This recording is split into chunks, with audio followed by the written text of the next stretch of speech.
Per gli amanti della cucina asiatica e per chi ha abbracciato la via del vegetarianesimo e del veganismo, parole come tofu, tempeh, edamame, miso dovrebbero suonare piuttosto familiari.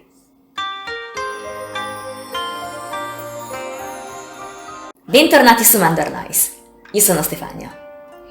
Oggi vi presento gli alimenti derivati dalla soia, un tempo ritrovabili solo nella cucina asiatica, ma che ormai stiamo piano piano cominciando a conoscere tutti.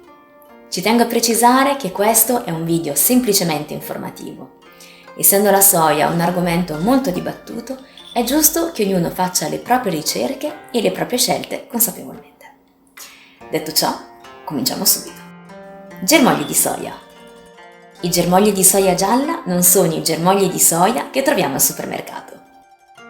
Nonostante siano molto simili nell'aspetto, quelli che chiamiamo germogli di soia derivano in realtà dai fagioli mung, quelli piccoli e verdi. I germogli di soia gialla sono principalmente utilizzati nella cucina coreana, sbollentati, aggiunti nelle zuppe e così via. La zuppa e germogli di soia è considerato uno dei cibi post-ubriacatura preferiti dai coreani. Rinfresca e riequilibra lo stomaco. Edamame.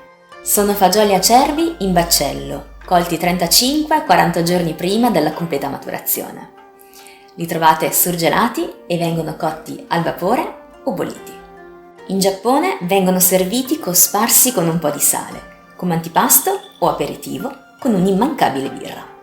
In Giappone, durante il periodo Edo, venivano venduti per strada come cibo veloce, quasi sempre ancora attaccati allo stelo. Il nome deriva proprio dalla combinazione delle parole Eda, che significa rametto o stelo, e mame, che significa chicco o fagiolo. Come si gustano? Il baccello va portato vicino alla bocca e poi ogni fagiolo viene spinto fuori dal suo involucro con una leggera pressione dai polpastrelli. Pensate che questa pratica viene considerata dai giapponesi come anti-stress. Un edamame tira l'altro. Kinako. Farina di soia tostata è utilizzata per la preparazione di meravigliosi dolci tradizionali giapponesi, opere d'arte in miniatura chiamati wagashi e serviti con il tè verde. Il kinako ha un sapore che ricorda le arachidi tostate e viene spesso spolverato anche sui mochi e sui dango, altri dolci tipici della tradizione nipponica. Bevanda alla soia. Facilmente reperibile in qualsiasi supermercato e spesso scelta fra le diverse bevande vegetali come sostituto del latte vaccino. In Asia questa bevanda può rappresentare un vero e proprio pasto. Ad esempio, a Taiwan, il latte di soia costituisce l'elemento base per la colazione, accompagnata da bastoncini di pane fritto. Yuba o pelle di tofu. Pellicina che si forma quando si fa bollire il latte di soia. Venduta essiccata sia come foglio che sotto forma di bastoncini, va reidratata in acqua ed è ottima come involucro per favolosi involtini ripieni, tagliata a strisce per emulare dei noodles, oppure semplicemente saltata con le verdure. Certamente gli involtini di yuba non possono mancare quando si ordinano i dim sum, una vasta gamma di piatti leggeri da servire insieme al tè cinese. Tofu. Esistono diversi tipi di tofu distinguibili in base alla consistenza. Nei supermercati generalmente troviamo il tofu pressato, quello compatto per intenderci, mentre in alcuni negozi biologici troviamo anche il tofu morbido, affumicato e a volte anche il tofu secco, chiamato koya tofu. Un tofu che viene prima congelato e poi essiccato, consumato dai monaci buddisti.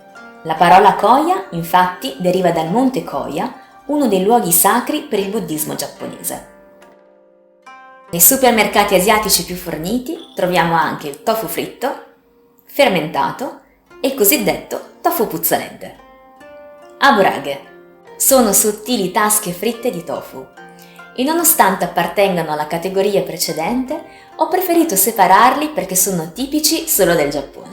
L'aburage viene utilizzato principalmente per l'inari sushi, un tipo di sushi in cui non è presente il pesce crudo, ma solo polpette di riso rivestite dal tofu fritto. È chiamato in questo modo in quanto l'aburage, secondo la mitologia giapponese, è il cibo prediletto della divinità shintoista Inari, dea della fertilità, dell'agricoltura e del riso, di cui le volpi, anch'esse considerate divinità, sono le messaggere. Salsa di soia. Si tratta di uno dei condimenti più vecchi al mondo, probabilmente concepito in Cina più di 3000 anni fa. La salsa di soia è soia fermentata a lunga conservazione e ne esistono di diversi tipi e varietà. In commercio possiamo trovare facilmente la salsa di soia chiara e quella scura, entrambe salate. Ciò che le distingue è che la seconda è leggermente più dolciastra rispetto alla prima e utilizzata non solo per insaporire, ma per ravvivare anche il colore dei cibi.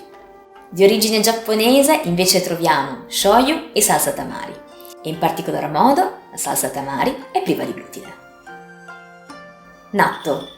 Fagioli di soia fermentati freschi, tipici della cucina giapponese, dal sapore intenso e pungente e una consistenza particolarmente collosa. Dall'aspetto decisamente poco invitante, questo piatto non fa nemmeno impazzire molti giapponesi. Ma per la maggior parte questo è uno dei veri sapori della cucina nipponica. Ne viene largamente incoraggiato il consumo, fa infatti parte anche delle mense scolastiche, per via dei suoi molteplici benefici, come agevolare il flusso sanguigno, ridurre il rischio di ictus e di malattie cardiovascolari e rallentare l'invecchiamento cutaneo. Miso. Il miso è un fermentato della soia dal sapore salato, che si presenta sotto forma di purea.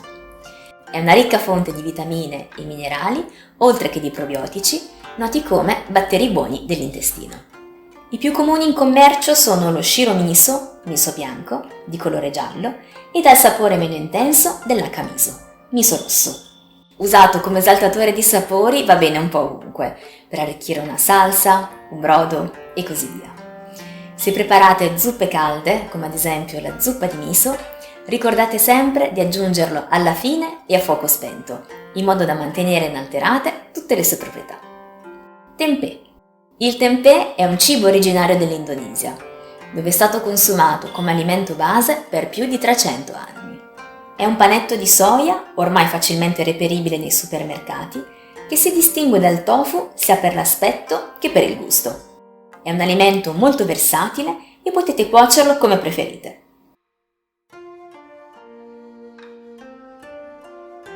Siamo arrivati all'ultimo derivato della soia, la soia disidratata, molto utilizzata nella cucina indiana per arricchire un buon curry.